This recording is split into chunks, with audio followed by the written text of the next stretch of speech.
O Senhor esteja com vocês. Ele está no meio de nós. Proclamação do Evangelho de Jesus Cristo, segundo Marcos. Glória a vós, Senhor. Naquele tempo, Tiago e João, discípulos de Jesus, filhos de Zebedeu, foram a Jesus e lhe disseram: Mestre, queremos que faças por nós o que vamos pedir. O que é que vocês querem que eu faça? Deixa-nos, Senhor, sentar um à tua direita e outro à tua esquerda, quando estiveres na tua glória. Vocês não sabem o que estão pedindo. Por acaso vocês poderão beber o cálice que eu vou beber? Poderão ser batizados com o batismo com que eu vou ser batizado? Sim, nós podemos. Vocês vão beber o cálice que eu devo beber. Serão batizados com o batismo com que eu devo ser batizado. Mas não depende de mim conceder o lugar à minha direita ou à minha esquerda. É para aqueles a quem foi reservado. Quando os outros 10 discípulos ouviram isso, indignaram-se com Tiago e João. Jesus chamou-os à parte e disse-lhes: Vocês sabem que os chefes das nações as oprimem e os grandes as tiranizam, mas entre vocês não deve ser assim. Quem quiser ser grande, seja o servo de todos.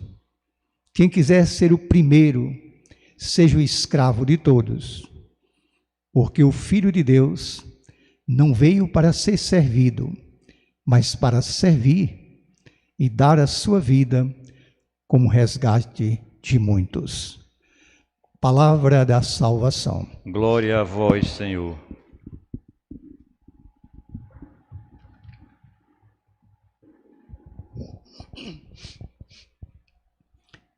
Minhas irmãs, meus irmãos, no início desta semana, na terça-feira, nós celebramos o Dia da Criança. E todos os segmentos da sociedade fizeram suas festas especiais. Nada mais justo, nada mais apropriado para alegrar a garotada e estimular as suas fantasias.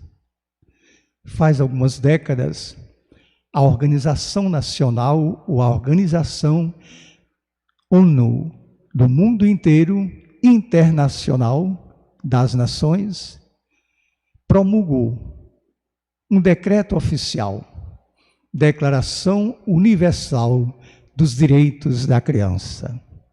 E aí reconhece que a humanidade deve às crianças o melhor de seus esforços.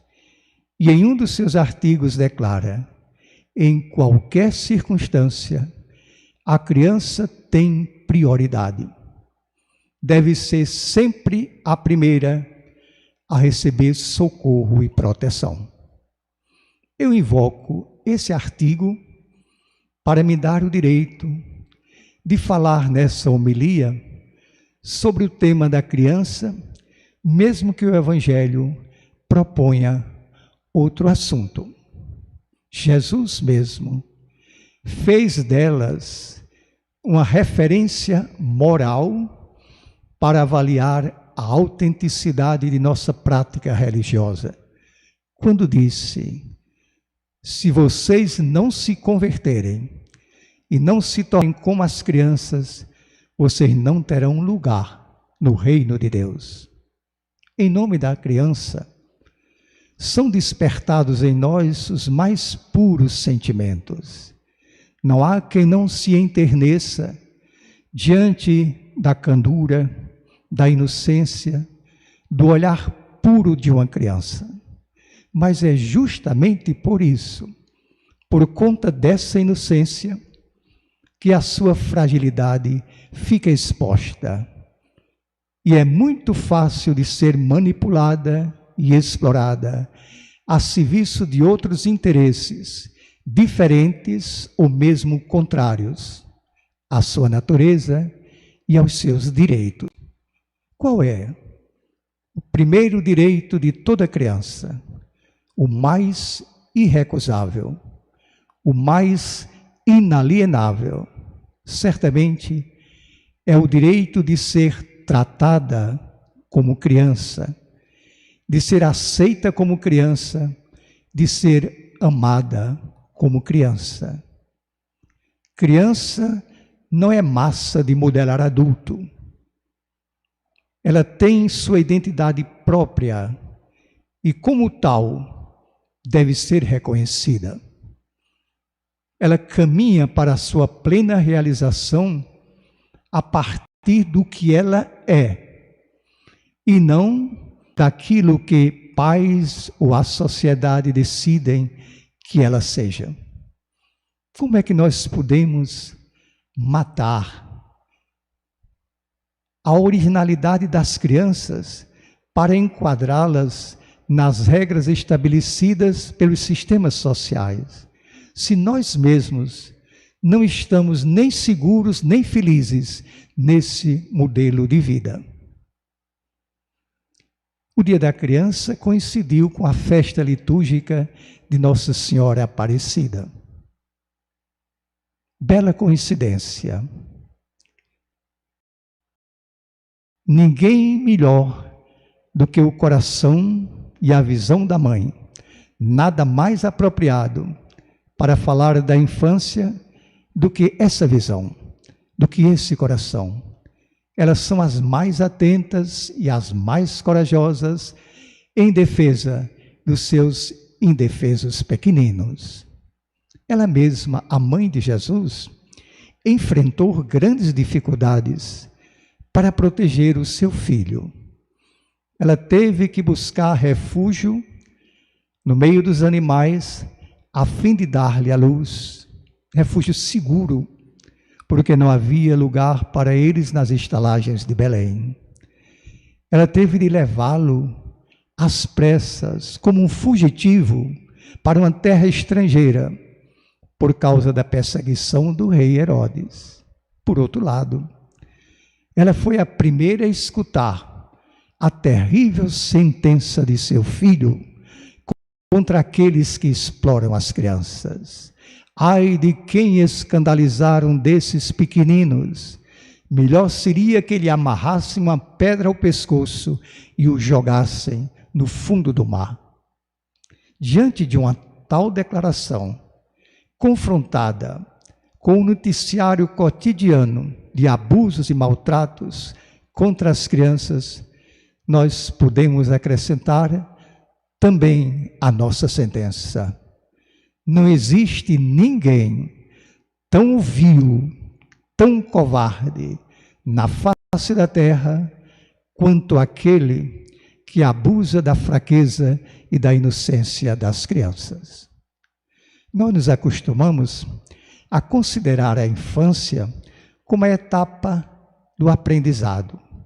Criança existe para aprender, dizemos nós, para aprender a ser gente. E mal nos damos conta de que a criança existe também para nos ensinar a sermos gente, nós mesmos. Todos os tempos da vida, todas as idades, são tempo de aprendizado. E quanto mais nós aprendemos, descobrimos o tamanho da nossa ignorância.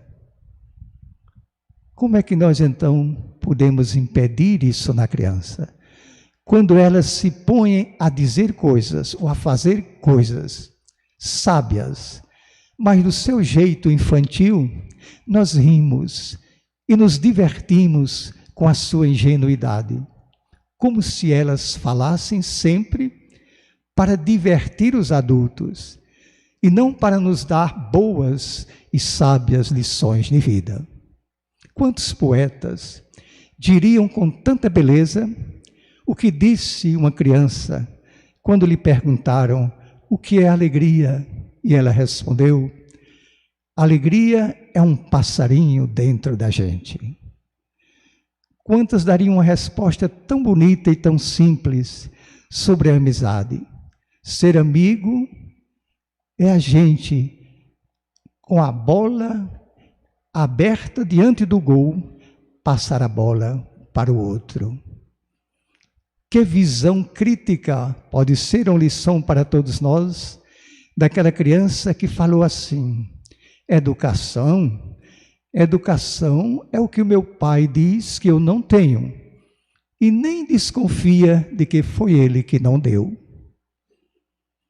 Ou para definir felicidade, a criança respondeu: felicidade é o peixinho comer a isca sem se machucar no anzol. E fome? E ela respondeu: fome é a menina, depois de comer, passar a língua no prato. E esperança?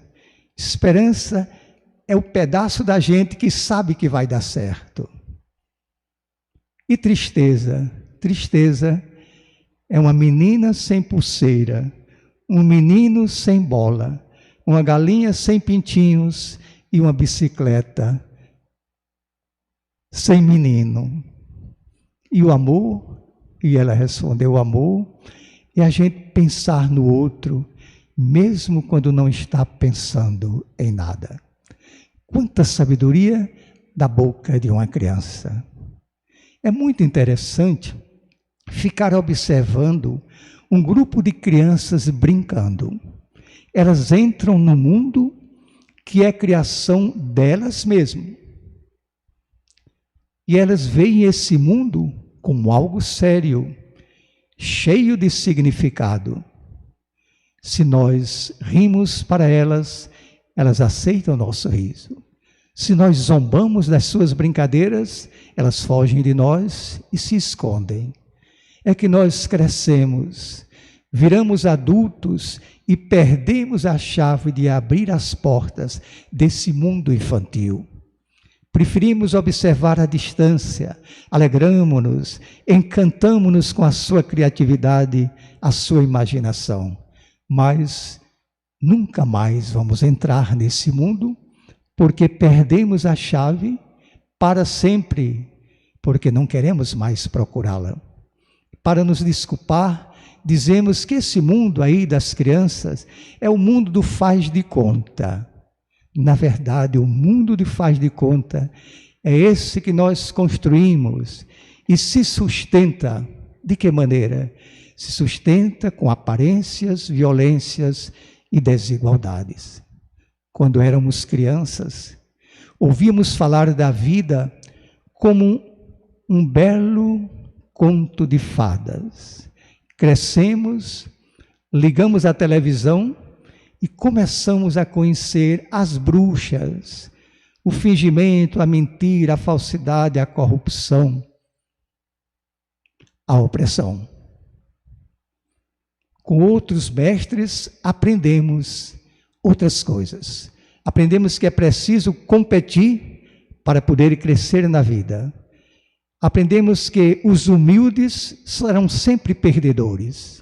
Os honestos vão ficar pobres a vida inteira.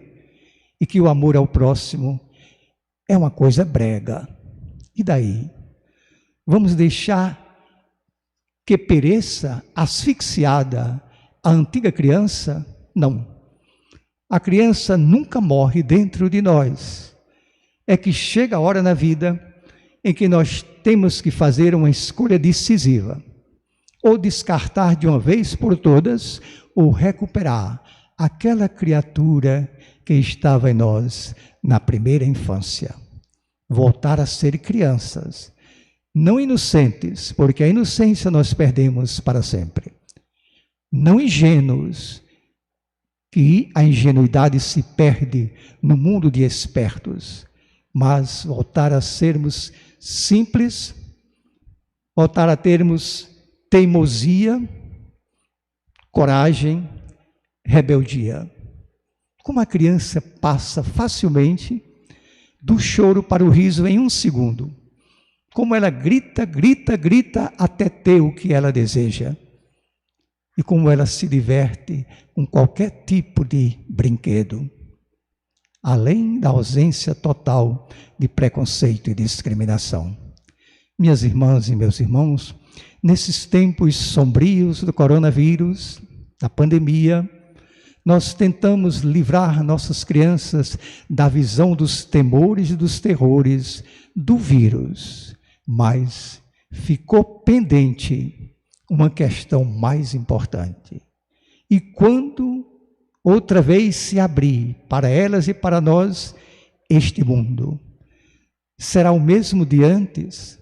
Será o mesmo onde a maior parte das crianças não tem direito a ter infância, nem direito a agradecer por Deus, ou agradecer a Deus pelo dom da vida, por ter nascido? Não nos enganemos, minhas irmãs e meus irmãos. Esse mundo que nós construímos não está organizado em favor das crianças, nem para elas brincarem, nem para elas crescerem com segurança. Quase todos os espaços estão ocupados pelas empresas do poder econômico com a única finalidade de produzir, consumir e lucrar.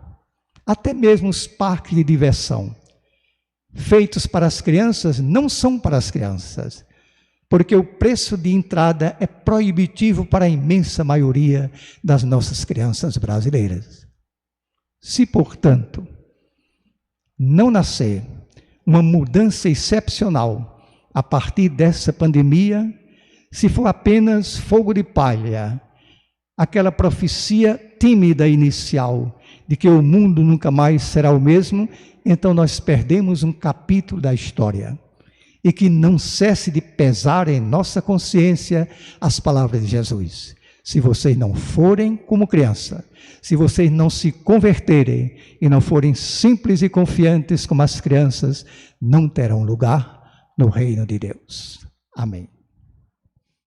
A minha alegria de poder todos os domingos celebrar essa Eucaristia com vocês me leva a lhe fazer um pedido para você curtir esse vídeo e inscrever-se na TV MTC. Você está contribuindo para a formação da classe trabalhadora, está contribuindo também para ampliar a consciência de que nós devemos comunicar nossos valores, nossas convicções, nossos sonhos, e isso tudo através dessa fabulosa tecnologia. Curta esse vídeo e inscreva-se na TV MTC. Muito obrigado.